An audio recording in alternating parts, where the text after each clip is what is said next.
Welcome, everyone, to this briefing brought to you by the Israel Defense and Security Forum, IDSF. In Hebrew, our name is Abitchonistim. IDSF is the leading Israeli organization advocating for strong national security-oriented policies to guide the state of Israel. Thanks, of course, to all of our viewers and supporters for tuning into this briefing. And thank you for all of you who have switched with us to this new time in the States.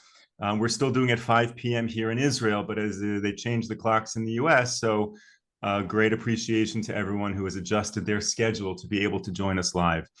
I'm very pleased to be joined today by David N. Weinberg, who is a regular contributor to IDSF's research department and the senior managing fellow at the Mizgav Institute for National Security and Zionist Strategy in Jerusalem. He also is defense, diplomatic, political, and Jewish world columnist for the Jerusalem Post and Israel Hayom newspapers, and an accredited expert on Israeli and kosher wines. He was senior advisor to then Deputy Prime Minister Natan Sharansky and founding coordinator of the Global Forum Against Anti-Semitism in the Israeli Prime Minister's office. David, thank you so much for joining. My honor and pleasure. So we find ourselves right now in the Muslim holiday of Ramadan. Are you able to explain to us how that does affect this war right now in Israel? So, sure enough, this year, like almost every year, everybody fears escalation in Ramadan, meaning violence. And this year, more than ever before, since we're in a war with Hamas, and Hamas and its mouthpiece, the Al Jazeera broadcasting network, are religiously calling for expansion of the Hamas war, which they call the Al-Aqsa Flood War, to Al-Aqsa, meaning the Temple Mount in Jerusalem, Jerusalem in general, and Judea and Samaria, through terrorism and uprising. And as I said beforehand, sure enough, the Israeli defense establishment is warning Israeli leaders to pay deference to Ramadan, to be extra cautious during Ramadan, to do nothing to provoke Muslims during Ramadan, especially in and around Har HaBayit, the Temple Mount in Jerusalem, because Muslim emotions are oh so sensitive during this holy month. And President Biden has even gone as far to hint that Israel should halt its war against Hamas in Gaza to allow Muslims to piously observe Ramadan. And maybe some of that charitable Ramadan spirit will rub off on Hamas and they'll melt towards a magnanimous hostage deal with Israel. Those of you know the Hebrew word halavai. I wish it were to be so. I think this is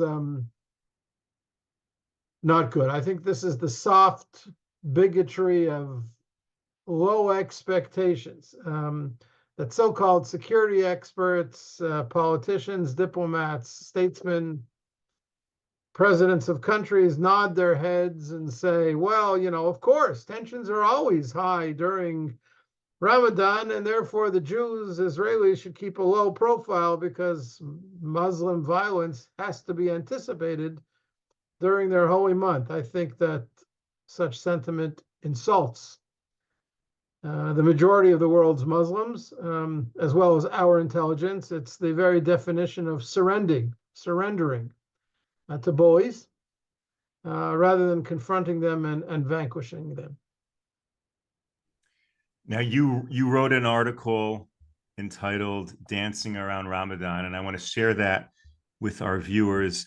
And one of the important things you discuss is a little bit of the history here in the Middle East in terms of war and conflict falling out during Ramadan and on holidays. Meaning, if we take a broader perspective, it would almost be an anomaly. It would be unnatural to pause things during a holiday. Are you able to describe the history a little bit?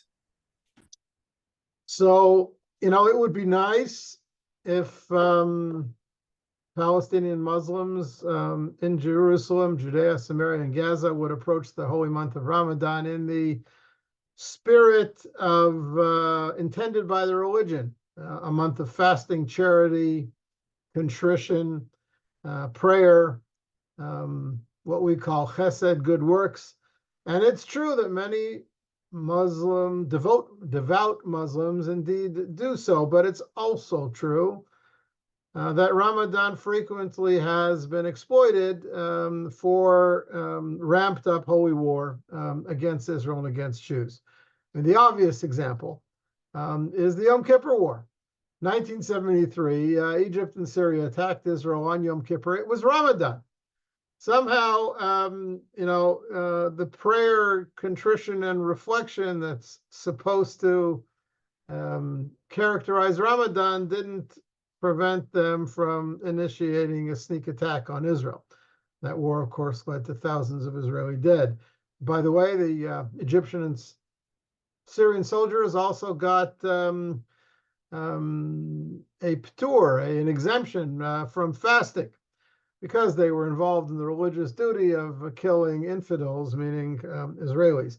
And there are many examples of Ramadan attacks on Israel. Back in 2016, there was a murderous campaign of Hamas attacks against Israel during Ramadan. ISIS has conducted significant bombing campaigns, killing hundreds of Muslims in Iraq during Ramadan. That's back in 2016, 17, and 18. There was a Ramadan Muslim attack on that nightclub in Orlando, Florida, back in 2016, killing dozens of people. These are not isolated examples. Arabs have historically fought vicious wars against each other and against Israel during Ramadan. And that brings us to Har Habayit, to the Temple Mount, which is always the apex. Now, there is this international call always on all parties, meaning the Palestinians and on Israel, to not provoke tensions and maintain the status quo on the Temple Mount. I hate that statement because there's a lie embedded in it. And the lie is that Israel has done anything to provoke Muslims on the Temple Mount or has violated the so-called status quo. The opposite is true. It is the Palestinian, the Muslim side, that has brazenly, unilaterally, violently changed the status quo on the Temple Mount over the past 25 years. It's radical Palestinians, radical Islamists, who have turned the mount into a base of operations against Israel instead of protecting it as a zone of prayer and peace. And Israel, on the other hand, has acted with the utmost restraint. I would even argue with too much restraint in the face of Arab assaults.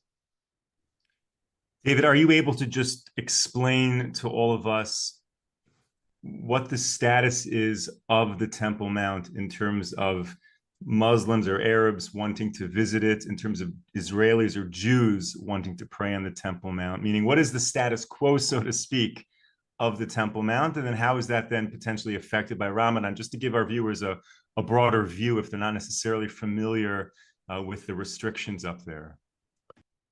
Okay, so let's go back in history a little bit. When Israel liberated Jerusalem in 1967, the Six-Day War, the Israeli government decided to allow an Islamic religious trust called the Waqf, W-A-K-F, which was then controlled by the Jordanians. Today, it's jointly controlled by the Jordanians and the Palestinians. Israel allowed that Islamic religious trust to remain as the administrator or the custodian of the Temple Mount. There's a Jewish religious traditional approach that prescribes Jews from entering the Temple Mount or praying on the Temple Mount. And it was easy back then for the government to decide that there are two Muslim shrines on the Temple Mount. One is the Dome of the Rock Shrine, and the other is the Al-Aqsa Mosque. And to let them retain control of the Temple Mount, Jews, Israelis, and non-Jews who are not Jews or Israelis would be allowed to visit but not pray on the Temple Mount. And that was pretty much the case for about 25 years. But over the last 25 years, as I said, the Waqf has become a violent, aggressive actor. The Waqf and its people have attacked Jewish visitors to the Temple Mount. They've attacked Jewish worshipers at the Western Wall at the foot of the Temple Mount. They've attacked prayer goers on their way to the Western Wall. They've attacked Arabs that they don't like the Emiratis and Bahrainis when they come to visit the Temple Mount. They don't like the Emiratis and the Bahrainis because their countries signed Abraham Accord treaties with Israel. And they've greatly restricted visitation rights for all non-Muslims, and the pulpits and the mosque have been hijacked for the most blood-curdling sermonizing against Israel. To me, the worst thing that the Waqf has done over the last 2 decades is that it's conducted vast, illegal, unsupervised digs underneath the Temple Mount, particularly in an area known as Solomon Stables, where they dug out 400 truckloads of Jewish archaeological treasures, and they dumped it unceremoniously in the Kidron Valley at the foot of the Temple Mount. An archaeological crime of world proportions. By the way, there's a project called the Temple Mount Sifting Project, where volunteers and archaeologists have been sifting through that rubble that was dumped out of the Temple Mount, and they found thousands of artifacts from the temple periods in this rubble. So they're stoking a broad-scale campaign, both against Jewish history and the authenticity of Israel's claims to Jerusalem and the Temple Mount. They've allowed ISIS, Al-Qaeda, Turkish, and radical Islamic movement demonstrations on the Temple Mount. They've used both Al-Aqsa Mosque and the Dome of the Rock Shrine as weapons depots. There have been Israeli soldiers killed on the Temple Mount by terrorists who took refuge inside the Muslim shrines. And as I said earlier, all the while you have Western progressives and other gullible spokesmen babbling about Israel's unprovoked actions, or calling for, or Israel violations of the status quo and calling for restoration of the status quo. And I ask, what status quo exactly do all these Western spokesmen want Israel to go back to? The only status quo that exists today is one of Muslim violence and Israeli defense. This is a problem. It's a problem that's not just comes from the Muslims, it comes from Israeli government reticence to actually confront the radical Muslims on the Mount. And as I said, because we're in the midst of a war with Hamas now, and Hezbollah on the northern border could erupt any moment, Israeli governments seem to have gone mute in the face of these slanders and provocations, preferring all the time to restore calm, to swear fealty to a status quo that is long dead, and it's a problem. And in your experience, all of your research, have you found any correlation between Israeli restraint in terms of access to the Temple Mount and a decrease in violence? Does it go that way? The more we back off, the more kind they treat us. No, probably just the opposite. There is a dynamic of escalation in the broader Islamic and Arab world against Israel, as we know. and Jerusalem has become the rallying cry. I mean, even the so-called moderate Palestinian Authority, headed by Mahmoud Abbas, has used the Temple Mount as a cause célèbre to rally their troops against Israel. There have been, sit-ins, nighttime sit-ins, hundreds of thousands of young people who've been bussed into the Temple Mount in order to defy Israel. And it runs up against what is an awakening on the Israeli side as well, because there is a movement. I think it's a blessed movement to make the Temple Mount into more of a central Israeli demand. I mean, why should Jews not be able to pray on the Temple Mount?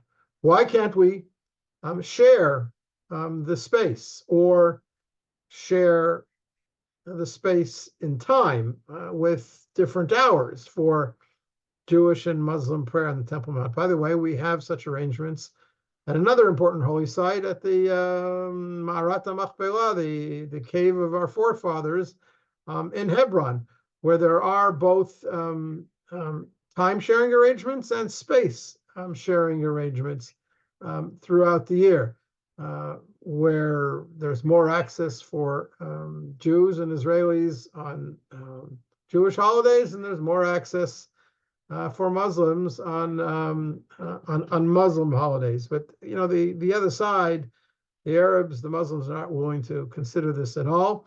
And there is a growing movement of religious Israelis, Orthodox Israelis, primarily from the national religious world, the knitted kippah world, but also from parts of the ultra-Orthodox or Haredi world, to make visits to the Temple Mount and even quiet prayers on the Temple Mount a more regular occurrence. This requires religious ritual preparations, which is a complicated thing, but it is a growing movement, and I think that Israel should make assertion of Jewish prayer rights on the Temple Mount a more central part of Israel's diplomatic oeuvre. Thank you, David, and thank you to all of our viewers who are sending in questions either in the chat or in the emails. David, I want to jump topics completely because you wrote another article which is fascinating, and I'm going to share it in the chat also, about UNRWA. And I believe you wrote about the 10 myths of UNRWA, and I want to hone in on one of the myths that you speak about, and hopefully you can elaborate. All of the attempts to build this port in Gaza, to get supplies into Gaza, is operating under the assumption that there is a dire crisis in Gaza. They're on the verge of starvation, and you address that foundational assumption in your piece. Are you able to elaborate on that a bit? Okay, so UNRWA has become a more central issue in global diplomacy today because of the Hamas attacks of October 7th and the revelations that UNRWA employees were among the attackers. The fact that UNRWA is an evil organization from an Israeli perspective, not a moderating or calming force at all, but one that is basically a political outfit that shapes the ongoing narrative of Palestinian victimhood, refugeehood, and educates towards perpetual war with Israel. That's not new, and that's been ongoing for a long time. But now there's, concrete evidence of UNRWA's involvement in Hamas terrorist operations. And of course, Israeli troops have found Hamas terror attack tunnels inside or underneath every single UNRWA institution, schools, clinics, hospitals in Gaza. Now, there is a humanitarian crisis in Gaza today. Israel has wrought significant destruction in Gaza and forced the residents of northern and central Gaza to flee to southern Gaza, where they are refugees in Khan Yunis and Rafiah. And UNRWA is playing a role in providing food, water, and medicine to these displaced Palestinians. But the notion that there is starvation in Gaza today is not true. There are hundreds of trucks of humanitarian supply and aid that go into Gaza every day. It's not true that Palestinians in Gaza need UNRWA to keep them alive. There are plenty of other international aid organizations, including the governments of the UAE and Jordan, who are providing aid to Palestinians in Gaza. And what's worse, and the most upsetting of all, is that significant parts of the humanitarian assistance going into Gaza is being absconded, is being confiscated by Hamas itself to supply its army and its favored elites. And UNRWA does nothing about this. It has long cooperated with Hamas, and it isn't going to stop now. So there is a steady flow of goods into Gaza, and it could be and can be distributed to Palestinians there without UNRWA's pockets being involved or padding UNRWA's pockets, and by the way, padding Hamas's pockets. So UNRWA is not the right way to deliver assistance to Palestinians. It's certainly not the most efficient way. There are far more efficient, less corrupt, and less grossly political aid agencies, some of which, as I said, are already present in Gaza and the West Bank, that can be mobilized to replace UNRWA. It is a clear goal of Israeli policy today to end UNRWA's presence in the territories and in Jerusalem. Israel has long been protective of UNRWA because it didn't want to have to deal with these Palestinians. That was a mistake.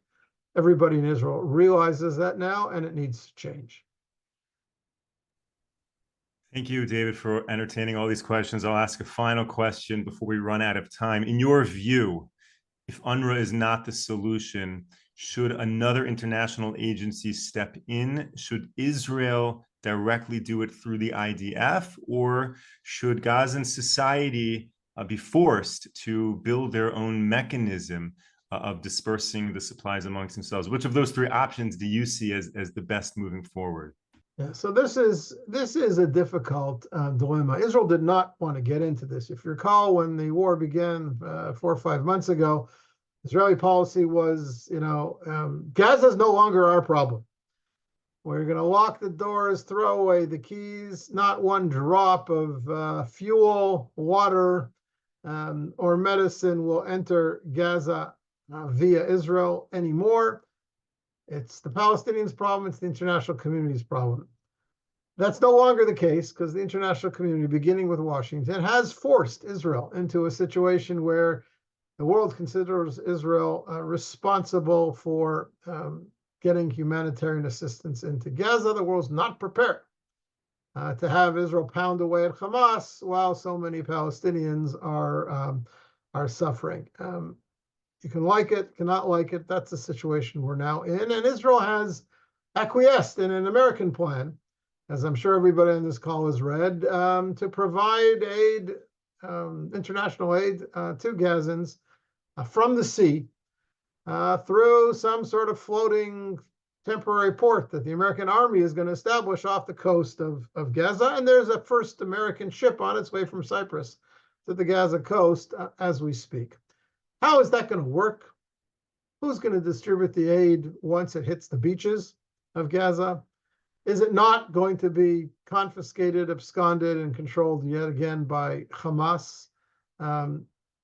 These are good questions. I think that the majority opinion in Israel is until we get our hostages back, we have no humanitarian obligations towards the Gazans. But Israel is being forced into this by Washington and international opinion. David Weinberg, thank you so much for joining. Thank you to all of our viewers and supporters for tuning in. We will be back with you tomorrow, 11 a.m. Eastern Time. We have a very important issue to discuss tomorrow because just today in the Knesset, a new law was passed allowing victims of terrorism to sue the Palestinian Authority for compensation. IDSF was very involved in that proceeding, and we're going to discuss it tomorrow on our briefing. So please join us tomorrow, 11 a.m. Eastern Time. David, thank you. And until then, stay safe, stay strong. Take care, everyone.